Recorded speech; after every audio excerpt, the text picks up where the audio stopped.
Bonjour Jean-Marc Monteil. Bonjour. 2 journées à Sorbonne Université consacrées à Ifran, pourquoi ?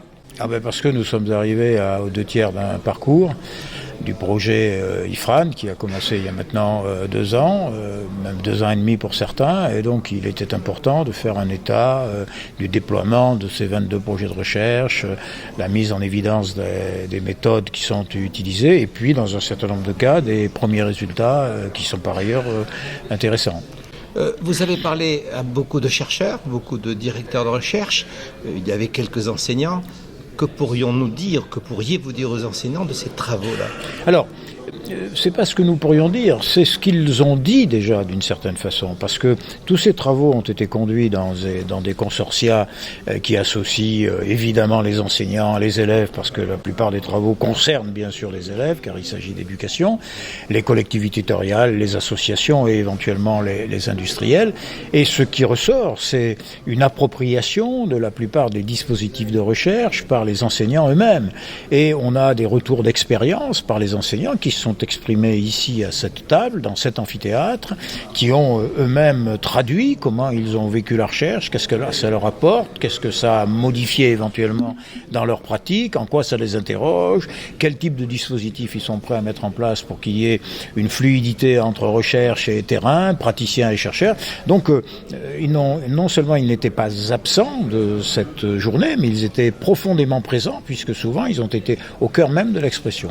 C'était cela un des objectifs Ifran ? Oui, alors dans Ifran il y a plusieurs objectifs.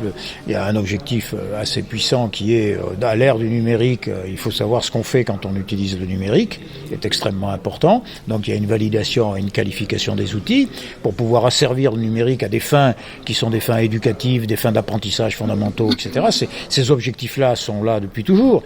Aujourd'hui il y a des technologies nouvelles, voyons voir comment on peut les asservir pour améliorer tout ça. C'était un des premiers objectifs, et cet objectif d'implantation d'une recherche autour de ces outils génère naturellement un deuxième objectif qui est les enseignants qui vont utiliser ça dans des cadres extrêmement rigoureux liés à la recherche vont pouvoir exprimer un certain nombre de ressentis par rapport à ce qu'ils ont fait. On va pouvoir exprimer un certain nombre de comportements nouveaux, et ça permet d'avoir une sorte d'acculturation avec cette manipulation numérique, et puis en même temps la prise de conscience à travers un certain nombre de résultats, la distance qu'il faut avoir par rapport à certains outils, ou la façon dont il faut les utiliser de manière précise pour savoir qu'ils n'ont pas nécessairement un effet efficace sur tout, mais un effet efficace selon telle ou telle condition. C'est ce que permet la recherche, et c'est ce que les enseignants recherchent, c'est-à-dire avoir des repères pour agir, des outils qui leur donnent des repères pour agir qui soient pertinents et éventuellement efficaces, et éventuellement pour écarter un certain nombre de dispositifs qui ne présentent pas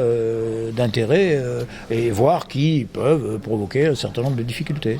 Alors, au mot numérique qui était beaucoup utilisé jusque-là, se substitue progressivement le mot, l'expression intelligence artificielle qui mange de la data, qui mange de la donnée. Or, aujourd'hui, on a entendu un certain nombre de chercheurs dire, de poser la question, mais toutes les données, tout ce qui a été accumulé, comment pourra-t-on l'utiliser plus tard ? D'une autre façon, il pose la question, et maintenant, que faisons-nous ? Oui, alors d'abord, il faut terminer le processus pour voir ce que ça donne. On va avoir des connaissances scientifiques, des méthodologies efficaces, des outils performants, il faudra les partager. Il y a un problème de mutualisation, de solidarisation des dispositifs qui marchent. Et pour ça, on est en train de construire une plateforme qui va permettre de recueillir à la fois les outils, de mettre en open source un certain nombre de choses. Et puis par rapport aux données, il y a des millions de données. Donc la question, c'est fabriquer un entrepôt de données, le caractériser pour pouvoir y accéder de manière intelligente pour faire de la recherche. Et Ifran, la suite ? Ifran, c'est ce qu'on vient de dire. À la suite, c'est on a des résultats, on a des données, on est en train de construire un réseau de chercheurs et de jeunes chercheurs, et cet espace réticulaire nouveau, là, devient un espace d'influence important pour l'éducation, la recherche en éducation et l'évolution et la transformation des pratiques. C'est une intelligence collective qui se poursuit. Oui, c'est une intelligence collective, oui. Oui, on peut dire ça comme ça. Merci beaucoup, Jean-Marc. Avec plaisir.